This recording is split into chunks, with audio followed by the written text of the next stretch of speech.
What's good, YouTube? It's your boy Pyro 95 here, coming at you again with another Pyro reviews. I bet you didn't expect one of these so quick after the last one, which was uploaded yesterday. But hey, I'm feeling in a bit of a mood, and I think it's pretty cool. I'm gonna try and be consistent with these uploads here, and do something interesting, just to kick the channel off. I think I'm somewhere around 30 subscribers, but that's good, because it means there's someone at least listening to me, and that's good. So, as you can see here, today I'm going to be reviewing Kingdom Hearts Dream Drop Distance. The copy that I'm going to be referring to is the copy present on the Kingdom Hearts 2.8 bundle, which includes this game, Kingdom Hearts Birth by Sleep, A Fragmentary Passage, I believe that's what it's called, and Kingdom Hearts Kai. It's hard with that one. But it's the one with the X and the people wearing furry masks. But don't worry about that. Because like I said, we're focusing on the Dream Drop Distance aspect today. Dream Drop Distance came out... Dream Drop Distance came out originally for the Nintendo 3DS. Following a line of DS games for Kingdom Hearts that weren't exactly the most popular, including Kingdom Hearts Recoded and Kingdom Hearts 358 by 2 Days. This game focuses on the events. Kingdom Hearts is a bit of a preface and spoiler alert. Kingdom Hearts has a bit of a jumbled up story, mostly because of the release of the games jumping around the timeline of the world. And even though I'm a fan, I will say the story's a bit convoluted. But because of that, the story's kind of a mess. This game takes place after the events of Kingdom Hearts 2, but also the events of Recoded, where Mickey sends a message to Sora and Riku on Destiny Island, telling them that they need to come to the mysterious tower, which is where Yen Sid lives, so that they can take the Mark of Mastery exam and become Keyblade Masters to deal with the looming threat of Xehanort and the organization. To start off, let's tackle the characters. As you can see here, we have our two protagonists, Sora on the left, the brown-haired kid, and Riku, the silver-haired guy on the right. For anyone who's played through the games, like mainly the first game, you might be wondering why they look so happy to be standing side by side. They were friends, true, in the first game, but Riku also fell down the path of darkness and was acting just like a total douche, while Sora himself was forced to fix everything in order to reunite himself with his friends and correct the world, while also being forced to take the role of the Keyblade Master. In this game, things are a lot different. I mean, this time, the burden is essentially on Riku to fix things. And not because Sora messed things up, but because of the organization manipulating events in the background. Something most notable to point out when starting this game is that the character of Sora has been changed greatly. Now, Sora's always been kind of a goofy kid. He's always been funny, fun-loving, and protective of his friends. But in this game, they did the trope that I despise, where they made the main character, who is kind of goofy, they multiplied it. Sora's goofy, but he's also kind of stupid now, and he doesn't pick up on things very quickly. They made him immature. And I know they did it to match his childlike design, that they keep rehashing instead of going with his 15-year-old Kingdom Hearts 2 design. But it grates on my nerves very quickly that they thought it was a good idea to do this with Sora. I mean, Sora was fine before. I guess because Riku is the main character now, you can't have two kind of serious, vengeful guys. I mean, if you look at Sora from the end of Kingdom Hearts 2, he was hopeful, but when he was ascending the world that never was to kick Xemnas' ass, he was also a serious badass. Riku was too, which is why the final battle between Sora, Riku, and Xemnas was so badass. But I digress. Riku, as I said, is a badass, but he's also the dark and broody badass. If you don't know, as I mentioned before, Riku struggled with the darkness in the first game, and that even when he's conquered it and taken it on and made it his own, he still struggles internally, not knowing whether or not he is worthy to wield a Keyblade and be a defender of light, or if he just doesn't deserve that honor, even though he was bestowed with a Keyblade, or the ability to wield one at the age of 5. It's a struggle for Riku, and that's why it makes him such a compelling character. Riku's character over the arcs of all the games has made him one of the most beloved and sought after characters. Even the organization themselves wanted Riku to become a vessel of Xehanort because he could channel the darkness so well, and he was such a powerful candidate with the natural ability to wield a Keyblade. But alas, it didn't work out because Riku had hardened himself to the darkness. He'd grown enough to accept it and know that his power can come from the darkness and light, and it be okay. You've also got the other characters. You've got Mickey, Donald, Goofy, Yen Sid. They're all background characters through this game essentially, up until like the final act. You've also got returning characters like Axel in the form of Lee. Since Axel's Heartless and Nobody were destroyed, he came back as his original character. Or his original person. His somebody. It's kind of what happens with Sora when he fuses with Roxas in Kingdom Hearts 2, and he becomes whole again. Let's see, you also have the new organization. Or rather not new, but reforming. If you know anything, in Kingdom Hearts 2 and Chain of Memories, the organization was systematically killed by Sora and Riku for being villains and trying to destroy the world, essentially. Or rather, open Kingdom Hearts and find their own hearts, quote unquote, even though we find out that's not really true. This new organization consists of all Xehanorts, or people becoming Xehanort. You have Issa, who is the somebody of Syax from the original organization, Braig, the original of Xigbar.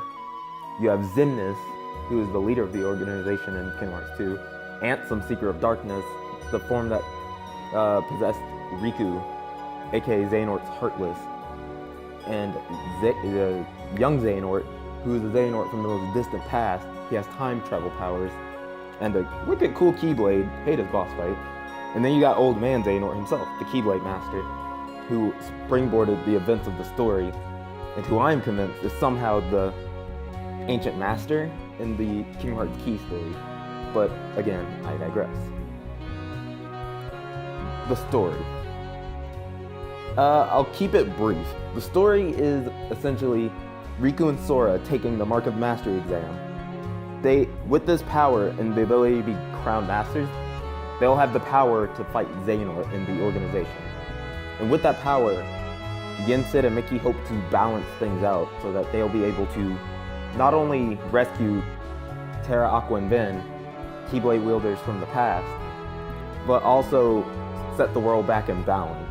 Because, like, if you don't know, the worlds have been closed off and fragmented and destroyed due to the events of the first game, with Heartless, like, eating through the worlds, and the organization just fucking stuff up. You travel through 7 different worlds and keyholes to unlock them and wake them back up.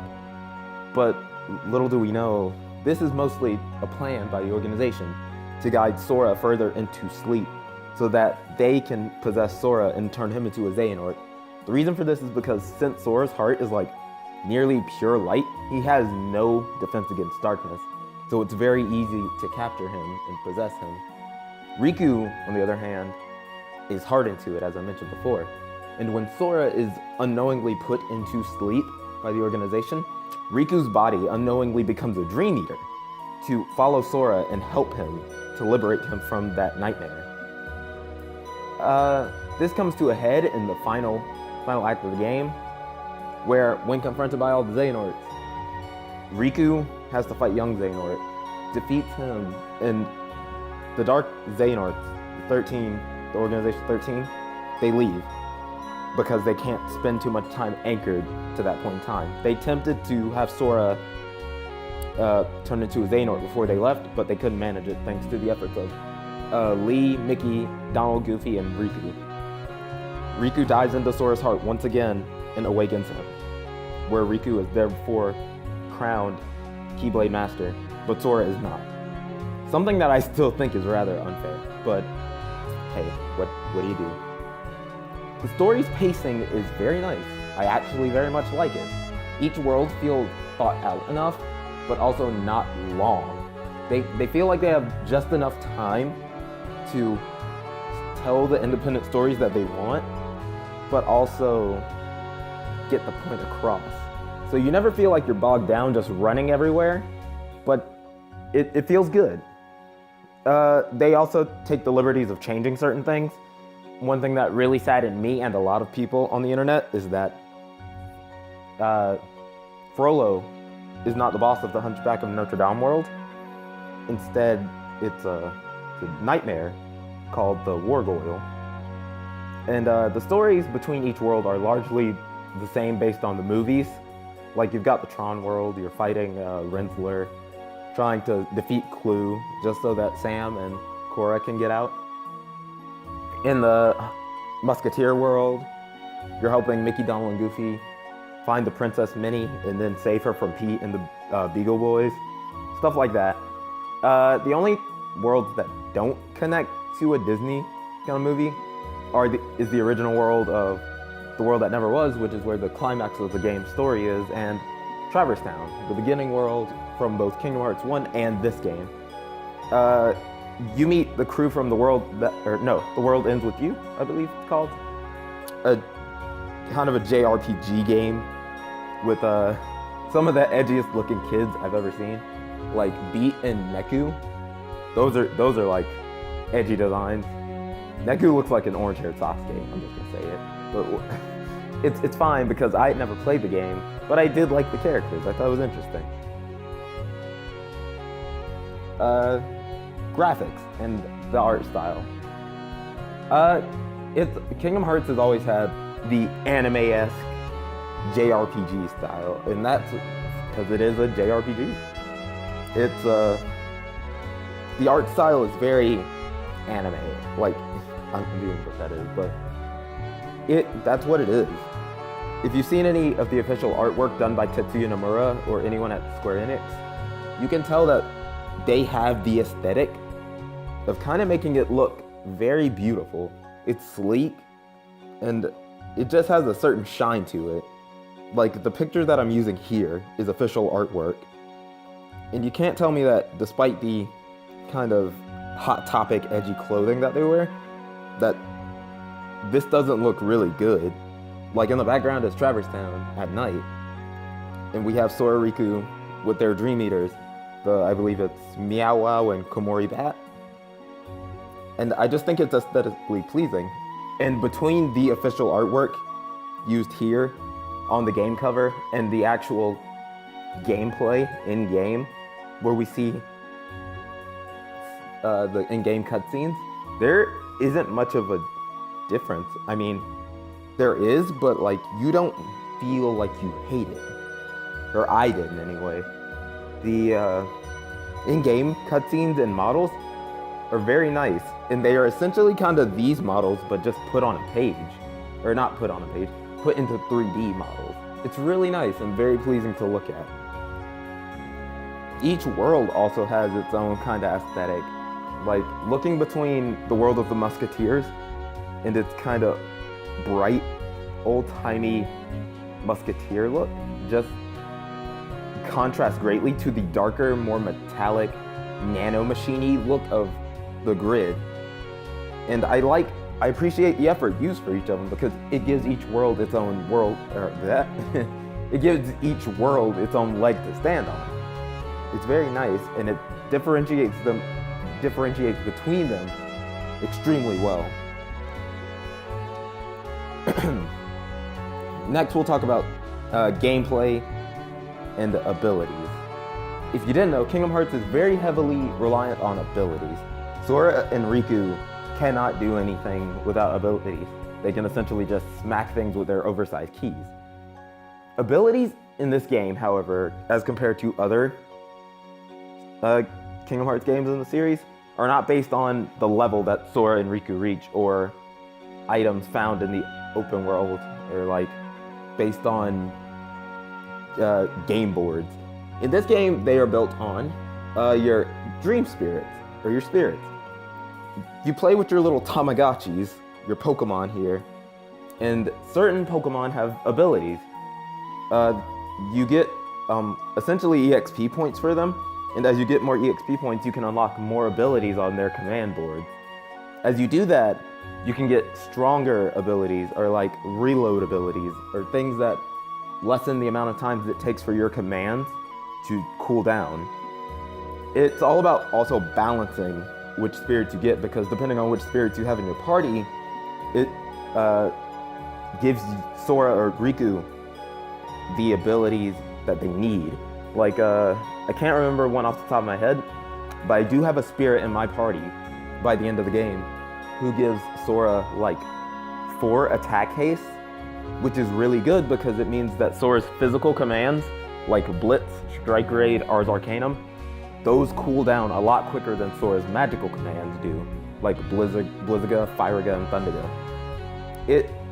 Keeping a balance on your spirits is extremely important, especially when you're in a boss fight, because there are abilities that keep you from dying based on boss combos, which are really important. These are called Once More and Second Chance. They are extremely important, especially if you're doing higher difficulty runs or level 1 runs on critical mode. You will be glad that you have those abilities. Other than that, you have the basic ability to change keyblades based on your keychains, which occur at the end of each world, and as you clear them, you can equip potions, magic spells, physical key arts, and you can also customize your spirits with little paint guns, so you can change their colors if you don't like the default colors of each spirit. It doesn't do anything for gameplay, but it's hella cute. I'm not gonna lie. Story and flow between gameplay. There's a little bit of there's not a negative, because there's always kind of like a fade to black between cutscenes. There's never just, I apologize for that. There's never a moment where it just kind of cuts into a gameplay scene. It just kind of does it with the fade to black, which is fine. It gives the player enough time to get ready, I suppose. Other than that, there's not much to say on it. The game's ending. As I mentioned before, Riku dives into Sora after Sora's been put comatose by the organization because they tried to force Xehanort's heart into him. Riku dives in and faces against Sora, who is in Ventus's nightmare armor, which the armor attempted to protect Sora when the darkness tried to invade him, but ultimately it got corrupted. Riku saves him by defeating the armor and then talking to Ansem the Wise, an old man who originally was the mentor of Xehanort, or the Xehanort inside of Terra's body. The story is very convoluted, if I didn't mention before. So once they get out, Sora leaves the mysterious tower to go search for something, which will probably be the intro of Kingdom Hearts 3. Riku is appointed master. Kairi, their friend, is brought in to learn how to use her Keyblade. Same with Lee, who was Axel. So we have lights gathering to fight for the side of good.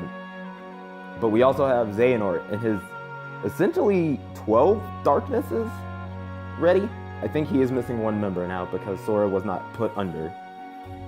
So the build-up for Kingdom Hearts 3 is real, and with it supposedly coming out next year, I wonder what they're going to do with it. The game's difficulty is split up into 3, I believe, in this game. I could be wrong.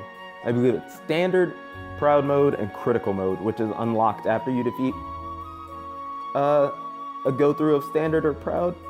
I might be wrong. Each one increases difficulty, of course. But the way it does it, I believe it's based on enemy attacks, enemy damage, and the amount of health that Sora and Riku can get. Like, you can't max out your health as easily as you could in the lower difficulties as you can in the higher difficulties. which I applaud. I've done a critical run of Kingdom Hearts 2 Final Mix, but never Dream Drop Distance. I'm not that good at the game yet, even though it's pretty easy to win by just spamming the mechanic of this game called float motion. I forgot to mention it in the gameplay section, but that's probably because it really busts the game. Like, flow motion breaks the game.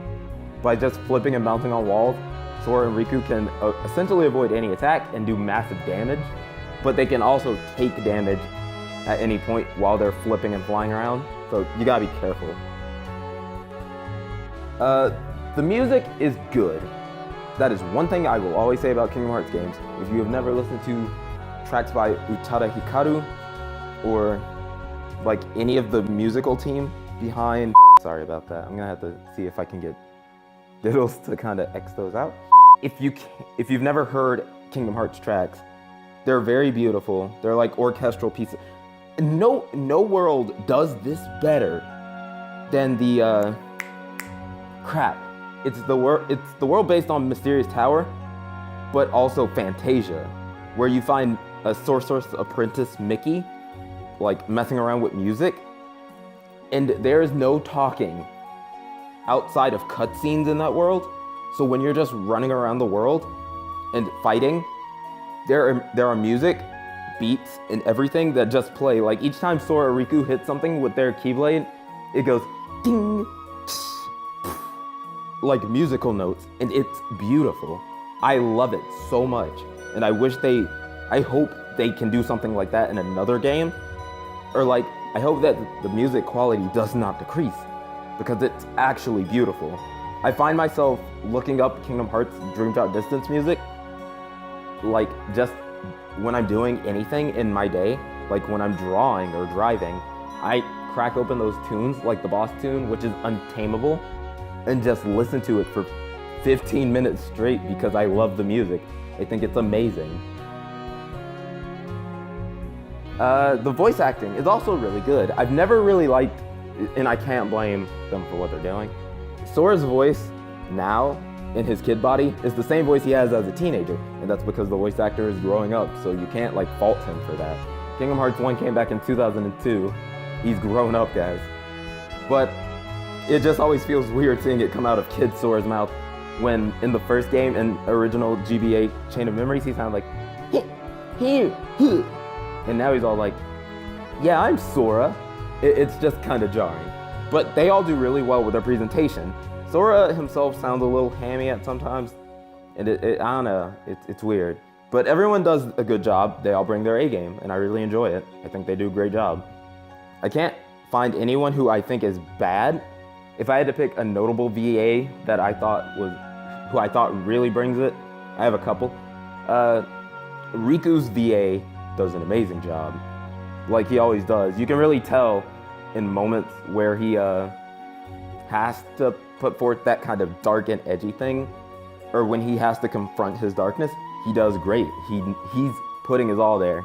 There's a scene where he's talking to Ansem, Seeker of Darkness, who originally possessed him, and he's like, you belong to me now. There's a part, my heart is light, and you are a part of my heart, so come back. And Ansem is like, you're a fool, and always a pawn of darkness.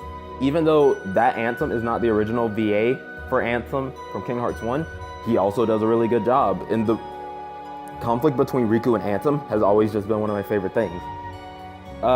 Lee's voice actor, who I can't place, I have trouble placing any VA, honestly. But he does a good job because he's still the smarmy, cocky guy that Axel has always been, but a bit more serious now because the battle's about to begin, and he has to save his friends. Jesse McCartney as Roxas. He shows up like only once in the story of Dream Drop Distance, but the scene he does is so powerful because it's something that we have all been wanting for years. Roxas and Sora interacting once again is something that is good for everyone.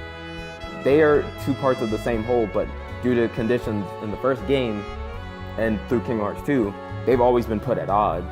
But for this game, we finally see Roxas come to terms with it. Like, we saw it in 2 when he became one with Sora again, but in this game, we really got to see it. Sora tells Roxas that he is his own person. and that he should not feel like he is less than that. And Roxas accepts it. Roxas, who wanted to be independent before, says, "This is why you have to be the one to fix the world, Sora, because you are so kind and you know that you have so many hearts connected to you and you want the best for people. It has to be you to save everybody." Before letting Sora fully see his memories, the year he spent by himself with his friends Axel and Xion and with the organization, Sora takes all those memories in and starts to cry because he saw the pain that Roxas had to endure for a year before he ran away and had to become one with Sora again before they fought. It's beautiful. Roxas is an amazing character, and that one scene solidifies it even more so. So we've kind of reached the end here, or where I think I should end it. In my mind, Dream Drop Distance is an amazing game. I would recommend buying it. When I picked up the PS4 copy of 2.8, I got it pre-owned and it was only $30. Back when Dream Drop Distance first came out, I could only see it around $40 and $30. But maybe the price has dropped because the game itself, because the 3DS is like on its last leg and it's not a Pokemon title, so it won't be $40 forever. But if you think you'd enjoy Kingdom Hearts, and if you like JRPGs and spiky chain anime kids and Mickey Mouse, then you should definitely buy it. It's a good journey. It's not too long, unless you like grinding and doing all the possible side quests and collectathons and getting all the Tamagotchis. You won't be there forever. It's really good, solid story, solid voice acting, good music. It's definitely worth your money. So, with that being said, I would rate it many hearts connected to Sora out of Mickey. And with that being said, until the king summons us again, keep those flames a-burning, my faithful knights.